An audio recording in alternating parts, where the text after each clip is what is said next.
কাশ্মীর, কেউ বলে জান্নাত, কেউ বলে স্বপ্ন, আবার কারোর কাছে একটা অসমাপ্ত গল্প। কাশ্মীর শুধু ঘোরার জায়গা নয়, এটা এমন একটা অনুভূতি যেটা একবার দেখলে মন বারবার ফিরে যেতে চায়। শ্রীনগরের শিকারাগুলি শুধু ডাল লেকের ওপর ভেসে থাকা নয়, তারা ভাসিয়ে নিয়ে যায় আমাদের ক্লান্ত মনকেও। গুলমার্গের বরফে পা রাখলেই বোঝা যায় স্বর্গের রং যদি সাদা হতো, এমনই হতো। পাহেলগাঁওয়ের উপত্যকা বলে দেয় প্রকৃতি আজও মানুষকে নিঃস্বার্থভাবে ভালোবাসে। গুড মর্নিং ফ্রেন্ডস, আজ 28শে ডিসেম্বর। তো আমরা স্নান টান করে রেডি হয়ে নিয়েছি, একটু পরে ব্রেকফাস্ট করব। ব্রেকফাস্ট করে এখন প্রায় বাজে 9টা বেজে গেছে। তো ব্রেকফাস্ট করে আমরা 10টার মধ্যেই চেষ্টা করবো বেরোতে। আমরা আজকে যাব শ্রীনগর। শ্রীনগরে আমরা 3 দিন থাকবো এবং শ্রীনগর থেকে আমরা গুলমার্গ সোনমার্গ এগুলো যাব। আর যে সাইট সিনগুলো করার আছে শ্রীনগরের সাইট সিন সেগুলো করবো। তো মোটামুটি আমাদের পাহেলগাঁও 2 রাত্রি ছিলাম, যথেষ্ট ভালো কেটেছে। তো আশা করছি আগামী দিনগুলো ভালো কাটবে। তো ঠিক আছে, সাথে থাকবেন। আমরা এখান থেকে গাড়ি স্টার্ট করব 10টার মধ্যেই, চেষ্টা করছি, দেখা যাক। ও রাত্রে রুম হিটারটা এত বাড়ানো থাকে, ফলে মানে এত রুমটা গরম হয়ে যায়, ঘুমোতে একটু প্রবলেম হয়েছে। আর রাত্রে ফ্যানও চালিয়ে দিতে হয়েছে, এই মাইনাস টেম্পারেচারে এরকম রুম গরম হয়ে গেছে। যাই হোক, শ্রীনগরে মনে হয় এরকম হবে না। মোটামুটি সকালে ব্রেকফাস্ট এইমাত্র সব করছে, হয়ে যাবে, কিন্তু 10টার মধ্যে 10টা 5 এখনই বাজে, 10টার মধ্যে আর হবে না।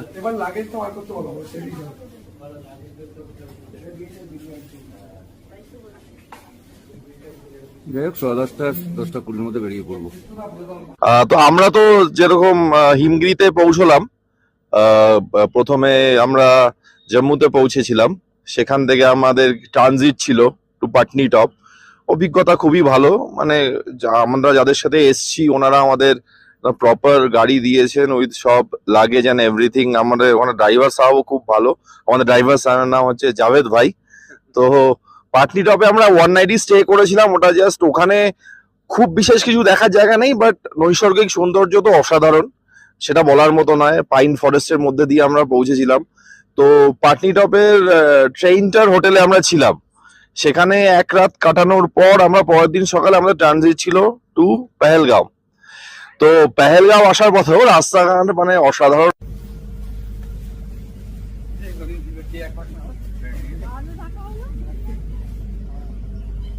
পাটনি টপে 2 দিনের আমাদের থাকা হয়ে গেল। আজকে আমরা পাহেলগাঁওয়ে, আমরা শ্রীনগর যাব। 2 দিন এক্সপিরিয়েন্স যথেষ্ট ভালো, এবং আমাদের যে রিসোর্টটা এর পজিশন বা সবকিছু ওভারঅল অসাধারণ। তো আগামী দিনের ট্যুরগুলো আমাদের নিশ্চয়ই ভালো হবে। চলো একসাথে এনজয় করবো। সেদিন স্পিকারটা বন্ধ থাকার জন্য শুভদীপ আর সৌমির বাইকটা রেকর্ড হয়নি, তবে ওরা বলতে চেয়েছিল আমাদের এই কাশ্মীর ট্যুরটা খুব ভালো হচ্ছে, বাকি দিনগুলোও যেন এইভাবে ভালো হয়। যাই হোক, শুভদীপ, সৌমি আর মোমো, তোমরা খুব ভালো থেকো। আবার কোনোদিন স্কোপ হলে নিশ্চয়ই একসাথে আবার আমরা ঘুরতে যাব নতুন কোনো জায়গায়। পাটনি টপ হোটেল থেকে আমাদের শ্রীনগরের দিকে যাত্রা শুরু হয়ে গেল। এখন বাজে 10টা 42, কিছুটা দেরি হয়ে গেল। হ্যাঁ,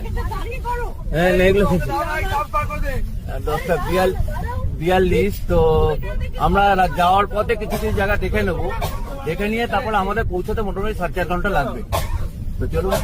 আমাদের হোটেল থেকে প্রায় 30 কিলোমিটার পথ এসে আমরা এই অ্যাপেল ভ্যালিতে একটা এলাম।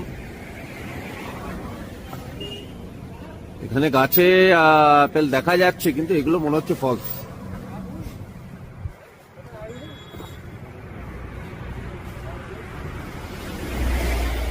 এগুলো অরিজিনাল নয়, লাগিয়ে রেখেছে। যেখানে অ্যাপেল জুস খাবো আমরা। গাছে আপেল গুলো হয়ে আছে, টোটালটাই আপেল ভ্যালি, আপেল গাছ সব।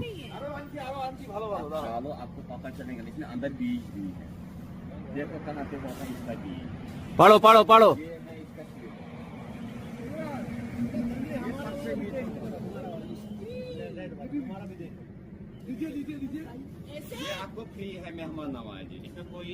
এখানে অ্যাপেল জুস আমাদের বানিয়ে দেবে, আমরা প্রত্যেকেই 1 গ্লাস করে খাবো। এখানে একটা গ্রিন অ্যাপেল, একটা রেড অ্যাপেল আছে, গোল্ডেন অ্যাপেল। আর এখানে অ্যাপেল জুস সব রকম আছে, জেলি, জ্যাম সব আছে। ঠিক আছে, চলবে। তবে গোল্ডেন যেটা, ওটা কিন্তু বলছে টক, খারাপ না। আমরা NH44 আবার ধরলাম শ্রীনগর যাওয়ার জন্য। আর এখানে স্পেশাল ল্যান্ডিং এখানে হয়। দুবার এখানে ইমার্জেন্সি ল্যান্ডিং হয়েছে। হচ্ছে NH-44 আর এর সাইডে হচ্ছে ব্যাট ফ্যাক্টরিগুলো। এই গাছগুলো এই পাশে গাছগুলো এগুলো থেকে ব্যাট তৈরি হয় আর কি। আর ব্যাট ফ্যাক্টরিটা হচ্ছে ভিতরে। অ্যাকচুয়ালি ইন্ডিয়া টিমের প্রায় সব প্লেয়ারের ব্যাট এখান থেকেই তৈরি হয়। হাইওয়ের পাশে এই জায়গাটির নাম হালামুল্লা। হালামুল্লা উইলো ব্যাটের কারখানার জন্য বিখ্যাত। এখানে প্রচুর ক্রিকেট ব্যাট তৈরির ফ্যাক্টরি রয়েছে। উইলো গাছের কাঠ থেকে এখানে ক্রিকেট ব্যাট তৈরি করা হয় এবং ভারতবর্ষের বিভিন্ন জায়গায় সেই ব্যাট সাপ্লাই করা হয়। ভারতবর্ষের সব থেকে ক্রিকেট ব্যাট তৈরির ফ্যাক্টরি উত্তরপ্রদেশের মিরাটে আর কাশ্মীরের এখানেই রয়েছে। মিরাটের ক্রিকেট ব্যাট ফ্যাক্টরির কাঠও এখান থেকেই যায়, তবে এখান থেকে ব্যাট কিনলে একটু দাম দর করে নেবেন।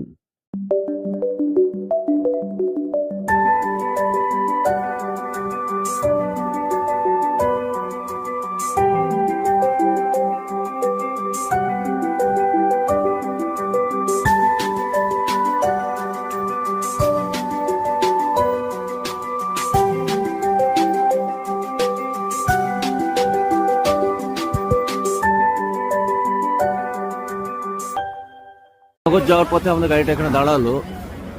এখানে কেশর সাফরনের সব দোকানগুলো রয়েছে। তো যাই হোক, সব দোকানগুলোই এখানে আছে কেশরের। তো দেখা যাক কি নেয়, জানি না। আর ফুলমোহটা যেখানে ঘটনাটা ঘটেছিল সেটা আর একটু ওপাশে। 2019 সালের 14ই ফেব্রুয়ারি যে ঘটনাটা ঘটেছিল, 40 জন মারা গেছিল, আর একটু ওপাশে, জাস্ট ওই দিকটা, মার্কেটটার পরেই। ঠিক আছে, ওখানে ভিডিও তুলবো। ঠিক আছে, যাই দিই দোকানে ঢুকি। এটা হচ্ছে কাওয়াটি, কেশর টি, তাই তো?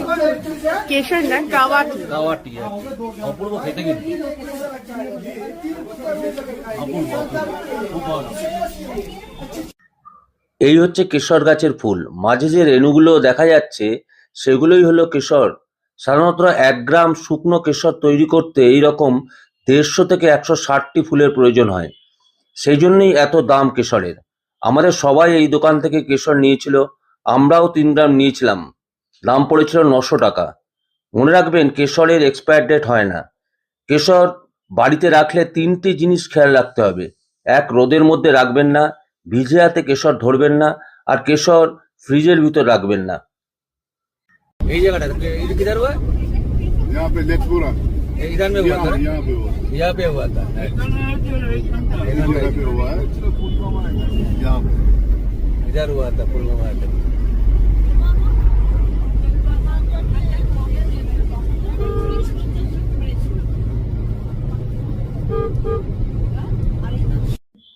শ্রীনগর থেকে 20 কিলোমিটার দূরে অবস্থিত পামপুর।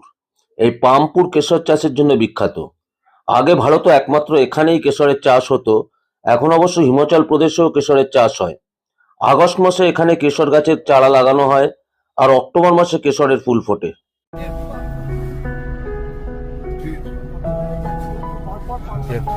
পরপর আর্মির গাড়িগুলো।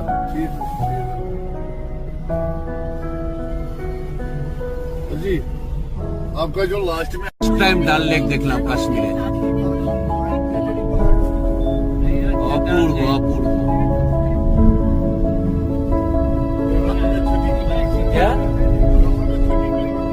কিলোমিটার 30 কিলোমিটার টোটাল আছে।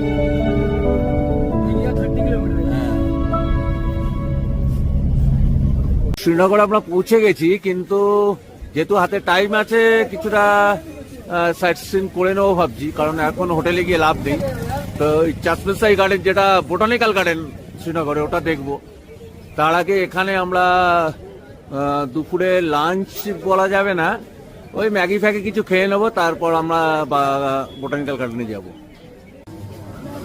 মোটামুটি লাঞ্চ আমরা এখানেই করে নিলাম, ম্যাগি আর পরোটা। পরোটা 70 টাকা প্লেট, ওই একটাই পরোটা। আর ম্যাগি হচ্ছে ভেজ ম্যাগি বোধহয় 60 টাকা, আর প্লেন ম্যাগি 50 টাকা।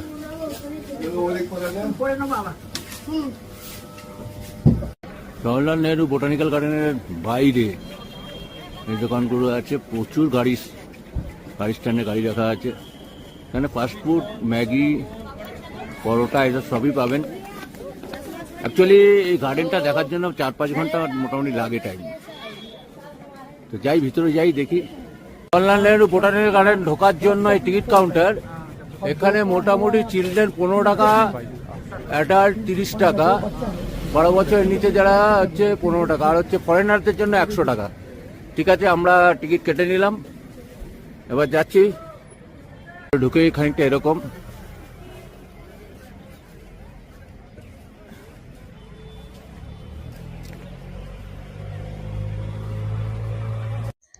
উনিশশো ঊনসত্তর সালে ডাল হ্রদের উপকূলে জবাবন পাহাড়ের পাদদেশে Jawaharlal Nehru Memorial botanical garden প্রতিষ্ঠিত হয়েছিল। এটি ভারতের প্রথম প্রধানমন্ত্রী নেহরুকে সম্মান জানাতে, যিনি একজন প্রকৃতিপ্রেমী ছিলেন, আর কাশ্মীরের ফুল চাষের প্রচারের জন্য নির্মিত হয়েছিল। এখানে বিভিন্ন ধরনের ওক গাছও আছে। 1987 সালের গার্ডেনটি সম্পূর্ণরূপে প্রতিষ্ঠিত হয়। এটি প্রায় 80 হেক্টর এলাকা জুড়ে বিস্তৃত এবং যার মধ্যে একটি ছোট হ্রদও আছে।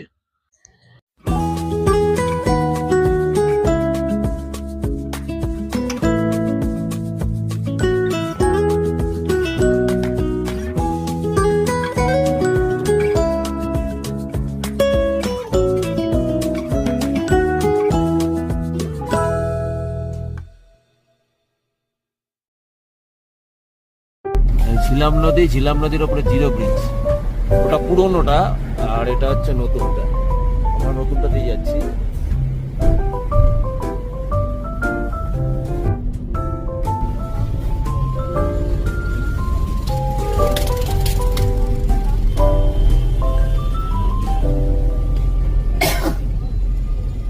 শ্রীনগরের হোটেলের সামনে আমরা চলে এলাম।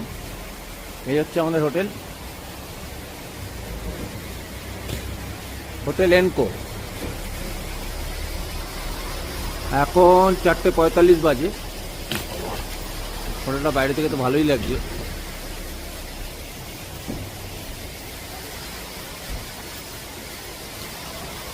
বাইরের রোডটা, আর এই হচ্ছে হোটেলটা,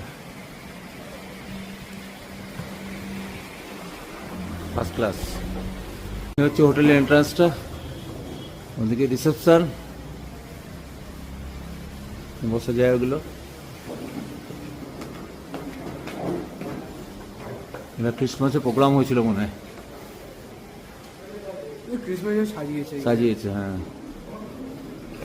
মনে হচ্ছে ভালোই। হ্যাঁ, ভালোই হোটেলটা। দোতলাটা, এখানে একটা বৈঠকখানার মতন আছে, খুব সুন্দর। আর আমাদের রুমগুলো এইগুলো সব 1005।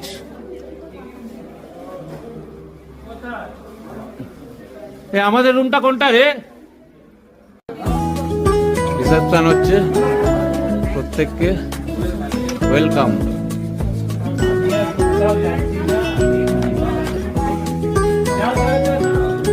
मेरा लड़का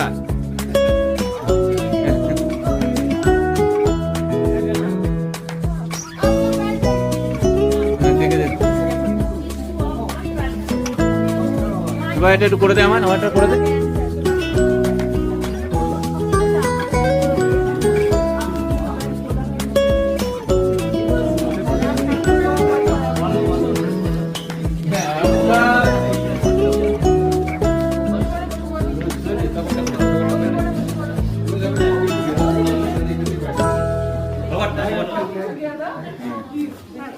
আমাদের ট্যুরটা যিনি অর্গানাইজ করেছেন, শাম্বা ম্যাডাম আর আশু ভাই, ওনারা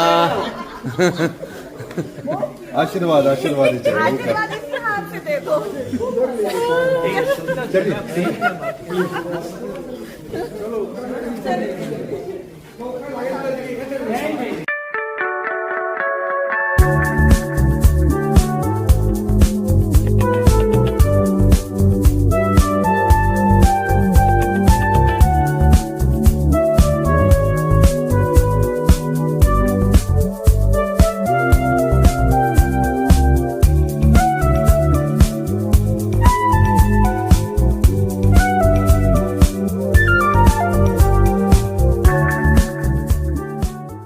শ্রীনগরের এনকো হোটেলের দোতলায় অ্যাকচুয়ালি আমাদের রুমটা পড়েছে।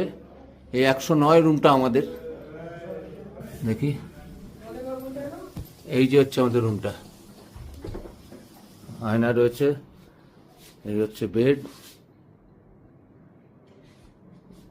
ওটা সেন্ট্রাল হিটার আছে, টিভি, সোফা রয়েছে, আর এই হচ্ছে টোটাল রুমটা। এই জুতোগুলোও দিয়েছে, জুতোগুলোই জাস্ট ইউজ অ্যান্ড থ্রোর। বাথরুম, অনেক বড় বাথরুম,